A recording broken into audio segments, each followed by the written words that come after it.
You killed my brother, you son of a... You remember how his wife cried? Wah, wah.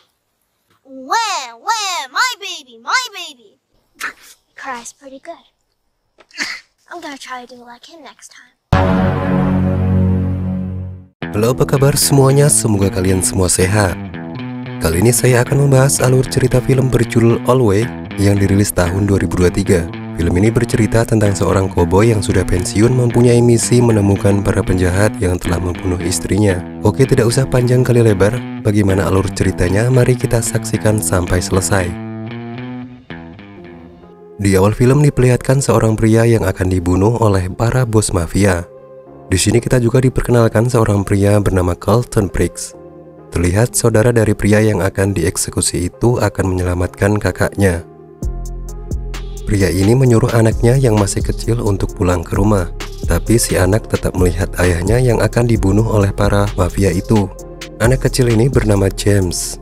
Ia diberitahu oleh bos mafia kalau ayahnya sudah mencuri uang miliknya.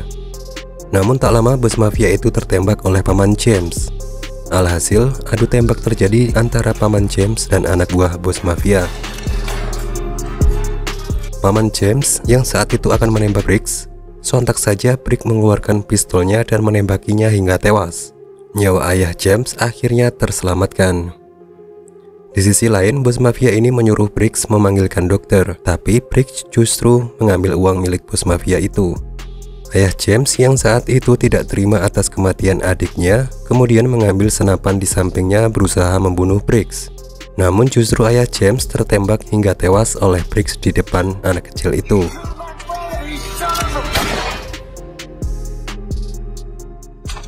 Akhirnya Briggs pergi dengan menunggangi kudanya. Terlihat James menyimpan perasaan dendam kepada Briggs. Singkat cerita, 20 tahun kemudian, di sini kita juga diperkenalkan dengan istri Briggs bernama Ruth. Kehidupan Briggs saat ini sudah berubah. Yang dulunya suka membunuh, ia menjadi seorang pria baik setelah mempunyai keluarga. Pagi itu, Ruth menyuruh Briggs mengantarkan putrinya ke sekolah. Gadis kecil ini bernama Brooke. Saat di tengah perjalanan bersama Briggs, anaknya mengomel karena akan lebih menghemat waktu jika berangkat ke sekolah menggunakan kuda. Tak lama akhirnya mereka sampai di sekolahan. Tapi hari itu kelas diliburkan karena guru yang mengajar sedang sakit. Briggs menyuruh anaknya untuk pulang ke rumah saat itu juga, karena Briggs akan menjaga toko. Anaknya menjawab jika ibunya tak memperbolehkan ia pulang sendirian. Hingga akhirnya gadis kecil itu mengikuti ayahnya ke toko. Briggs menyuruh anaknya itu untuk duduk dan menyelesaikan pelajarannya. Tapi anaknya tersebut selalu mempunyai alasan untuk menjawab pertanyaan perintah ayahnya. Tak lama dari itu datang pembeli yang tiba-tiba ngedabrus dengan bahasa yang kurang sopan. Akhirnya pria itu mengatakan kepada Briggs ia membutuhkan sekarung tepung.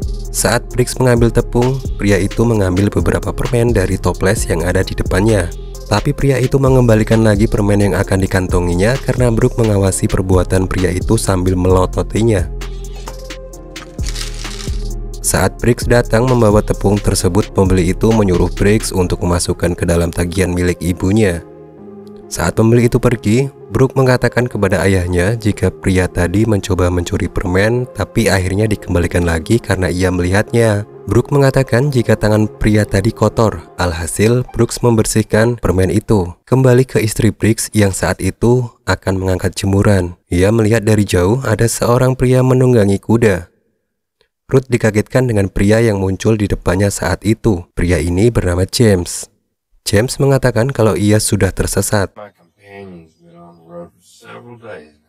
James juga memperkenalkan teman-temannya ke istri Briggs. Ruth merasa tidak nyaman dengan kedatangan James dan juga teman-temannya. Agar James dan teman-temannya pergi, istri Briggs mengatakan jika suaminya akan pulang ke rumah sebentar lagi. James menjawab kalau dia juga tadi melihat seorang pria berjalan bersama gadis kecil yang ternyata itu adalah suami dari Ruth. Istri Briggs saat itu berusaha melawan mereka. Saat Ruth akan membuka pintu rumahnya, tiba-tiba teman James yang bernama Estes keluar dari dalam rumah. Alhasil, istri Briggs berlari ke arah gudang peternakannya untuk sembunyi dari para koboi itu. James dan temannya langsung mengejarnya ke gudang, hingga James akhirnya membuka pintu gudang tersebut. Para koboi itu mencari istri Briggs yang sembunyi dari kejarannya. Tak lama setelah itu, Ruth keluar dari tempat persembunyiannya dengan menggunakan kudanya. Akan tetapi, James melepaskan tembakan ke arah kuda milik Ruth yang membuat kuda itu tersungkur ke tanah. Di sisi lain, James melihat pelana kuda milik Briggs. Ruth tak berdaya karena salah satu lengannya retak dan akhirnya Ruth dibawa ke dalam gudang. James mengatakan kepada istrinya apakah nama suaminya adalah Carlton Briggs. Tanpa rasa takut, istri Briggs menjawab, "Ternyata kalian sudah mendengar tentang suamiku." James mengatakan jika ia dan Briggs seperti keluarga. Salah satu teman Briggs bertanya siapa sebenarnya Carlton Briggs itu. Estes terkejut mendengar nama Briggs karena tidak mengetahuinya jika rumah tersebut miliknya. Istri Briggs juga mengatakan kalau mereka telah membangunkan iblis karena sudah melukainya dan menembak kudanya. You boys have woke up the devil. James menjawab kalau ia sangat mengenal suaminya, bahkan James mengatakan kalau ia berhutang kepadanya.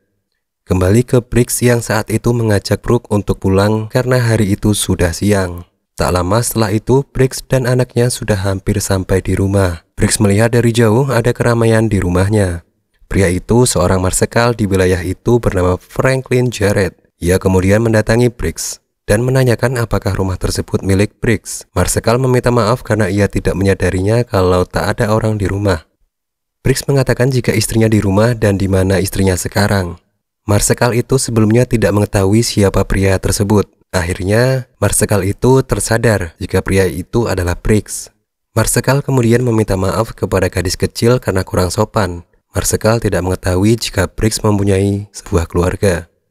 Singkat cerita, saat sore harinya Briggs menggali sendiri kuburan milik istrinya.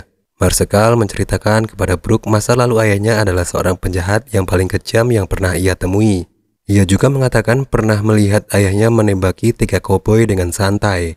Brooks menanyakan kenapa harus memberitahu masa lalu ayahnya itu. Marsekal itu menjawab betapa baik ibunya yang telah menaklukkan pembunuh berdarah dingin karena sudah merubah Briggs menjadi pria baik. She took the coldest killer that I've ever met, and she turned him into a family man.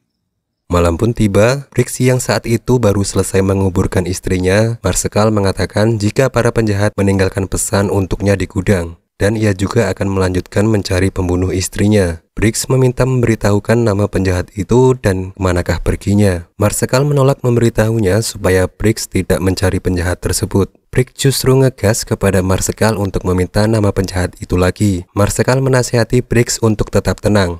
Ia juga mengatakan kalau sang anak sudah kehilangan ibunya. Briggs disuruh untuk tetap bersama anaknya. Marsekal juga mengatakan untuk tidak balas dendam selama putrinya masih ada. Marsekal berjanji untuk menemukan para penjahat itu, kemudian ia pamit untuk pulang. Briggs saat itu pergi ke gudang melihat sebuah tulisan, "Utangku lebih banyak." Saat Briggs kembali ke rumah, terlihat ia membuka sebuah peti dan mengambil sebuah pistol. Tak lama dari itu, Briggs justru menodongkan pistolnya ke arah anaknya. Brooke yang saat itu terbangun hanya mengucapkan jika ibu tak menyukai jika Briggs menodongkan pistol kepadanya. Briggs akhirnya mengurungkan niat untuk membunuh putrinya itu. Ayahnya lalu memberikan pakaian karena mereka akan pergi mengejar para penjahat itu. Saat akan pergi, Briggs membakar gudang dan juga rumahnya. Pagi harinya terlihat Briggs dan anaknya yang masih akan melanjutkan perjalanan mereka. Mereka akhirnya harus istirahat di dekat sebuah sungai. Briggs mengatakan kepada gadis kecil itu jika akan berhenti 4 jam sekali dan beristirahat selama 30 menit. Di sisi lain, Marsekal dan anak buahnya juga melakukan pengejaran kepada para penjahat. Marsekal bercerita kepada anak buahnya jika ia merasa aneh dengan anak Briggs, karena saat itu kematian ibunya ia tidak mengeluarkan air mata sama sekali. Namun tak lama mereka tiba-tiba ditembaki dari atas bukit oleh para penjahat itu.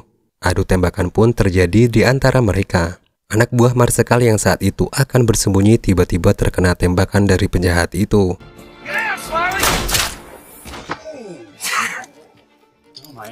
Untungnya Marsekal selamat dari penembakan tersebut.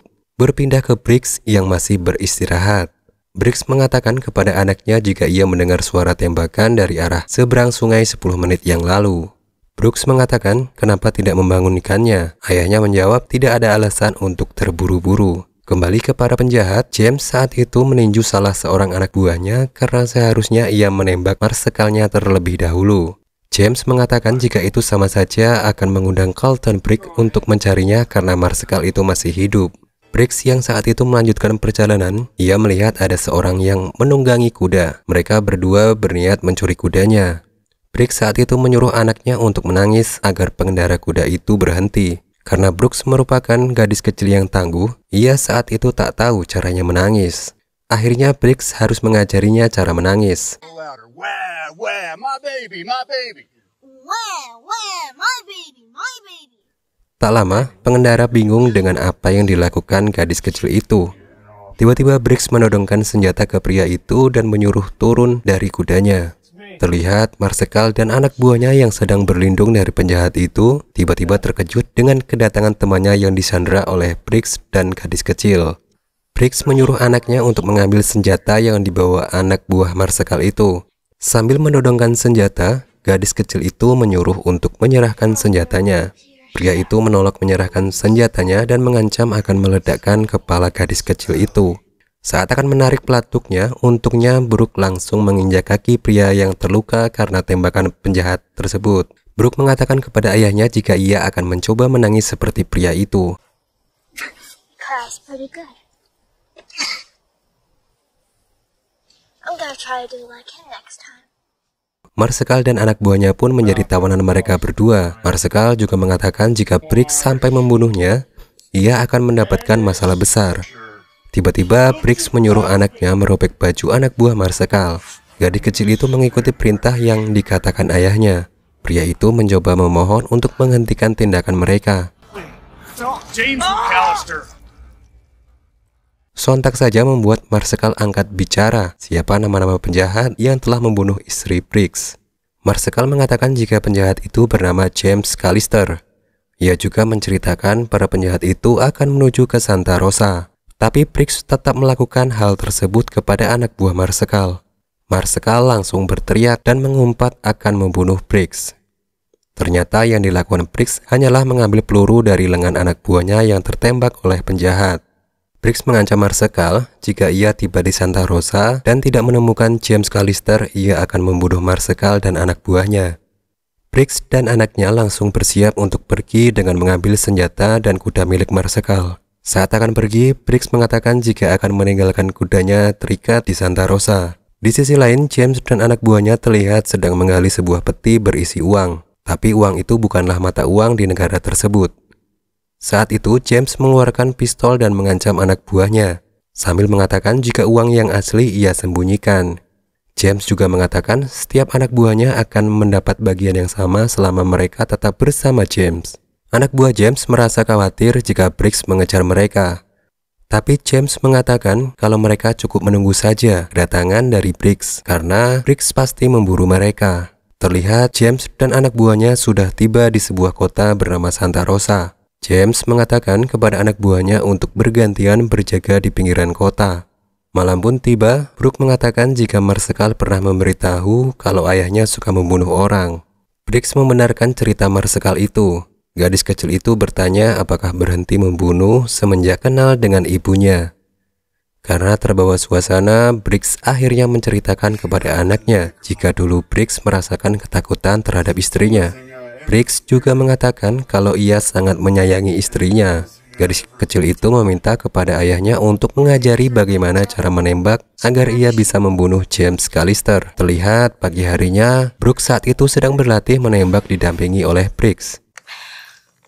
What's wrong? Can I try the pistol?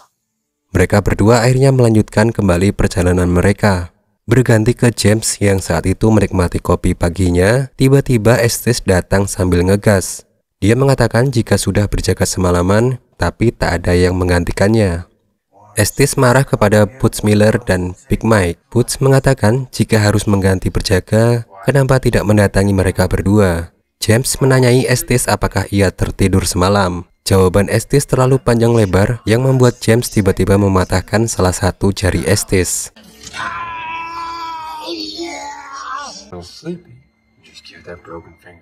Terlihat dari atas bukit, Briggs mengamati kota Santa Rosa. Karena hanya ada satu jalan menuju ke kota tersebut, para penjahat itu pasti akan mengawasi semua orang yang akan ke kota itu.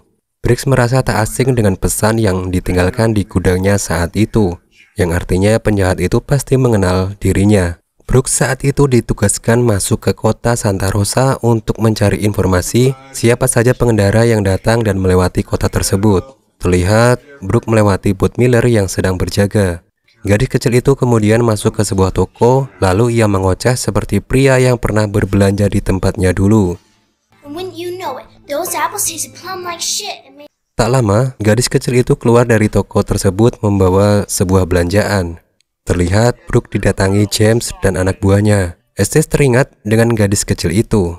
James langsung menanyakan kepada Brooks di mana ayahnya. Karena tak menjawab, Brooks dibawa oleh James dan anak buahnya ke tempat persembunyian mereka. James menceritakan apa yang sebenarnya terjadi. Ia mengatakan kalau sudah kehilangan ayahnya saat masih kecil. Ternyata yang membunuhnya saat itu adalah ayah Brooks. Ternyata guys, James Callister ini adalah anak kecil yang di awal film yang sedang menyaksikan ayahnya ditembak oleh Briggs. James ternyata sangat picik. Uang yang akan dibagikan kepada anak buahnya, ia mengganti uangnya dengan tumpukan kertas koran pada bagian tengah, tapi atasnya tetap uang asli guys. Tanpa rasa takut, Brooks berkata jika James sudah gila dan menyuruhnya tetap tenang karena ayahnya akan segera datang mengobatinya. Setelah selesai mengganti uangnya, James kemudian menaruh uang asli ke dalam tas. Sementara uang dengan tumpukan kertas koran, ia letakkan ke dalam kotak besi. Saat sedang berjaga, Big Mac dari kejauhan melihat Briggs. Anak buah James itu langsung dihabisi nyawanya oleh Briggs hingga tewas. Anak buah James saat itu memulai genjatan senjata dengan Briggs. Briggs saat itu bersembunyi di dalam rumah. Saat Bot Miller dan Estes mencarinya, tiba-tiba Briggs muncul dari atas rumah. Bot Miller yang saat itu langsung terkena tembakan pistol Briggs hingga tewas. Sontak saja, Estes langsung menembak Briggs. Untungnya tembakan itu hanya mengenai lengan kirinya. Estes kemudian melaporkan kepada James jika ia telah melukai Briggs dengan tembakannya. Terlihat Briggs berlari ke arah rumah.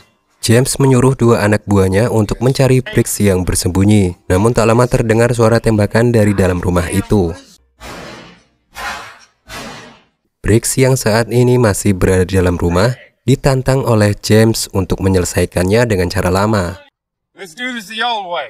Akhirnya, Briggs keluar dari persembunyiannya. James mengatakan kepada Briggs apakah ia masih ingat dengannya. Ternyata Briggs tidak mengenali siapa James sebenarnya.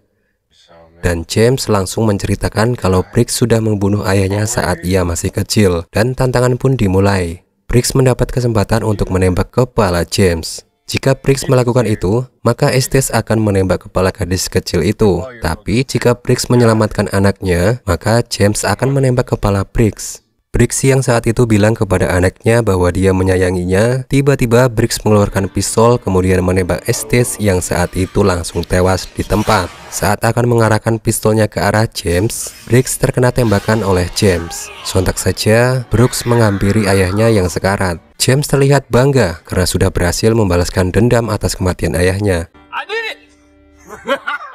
Tak lama dari itu, Brooks mengambil pistol milik ayahnya. Ia pun melepaskan tembakan ke arah James sampai tewas di tempat.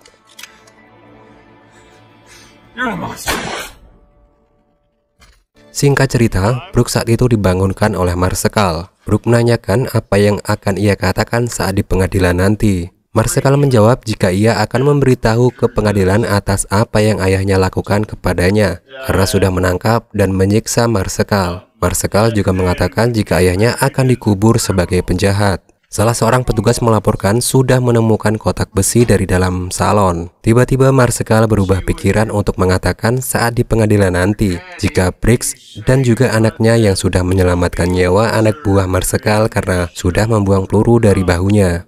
Skenario tersebut akan dilakukannya jika Brooks melupakan tentang kotak itu, karena Marsekal mengetahui jika kotak itu berisi uang. Gadis kecil itu menginginkan ayahnya dikubur sebagai pahlawan. Marsekal langsung menyetujui permintaan gadis kecil tersebut. Brooks pun akhirnya bisa menangis bahagia. Dan Marsekal itu pun pergi dengan kudanya sambil mengatakan kepada Brooks untuk menjaga toko ayahnya. Di akhir film, gadis kecil itu teringat dengan tas berisi uang asli milik James. earlier, isn't it? Why don't you fetch me my brother's saddle, baby? Ia menyuruh pegawai salon untuk mengambilkannya, dan Brooke saat itu tersenyum kecil. Film pun tamat. Bagaimana menurut kalian filmnya? Jika kalian suka dengan cerita film ini, jangan lupa untuk like, komen, dan subscribe channel ini ya guys. Oke, cukup sekian dari saya Maman. Mohon maaf bila banyak kesalahan. Sampai jumpa.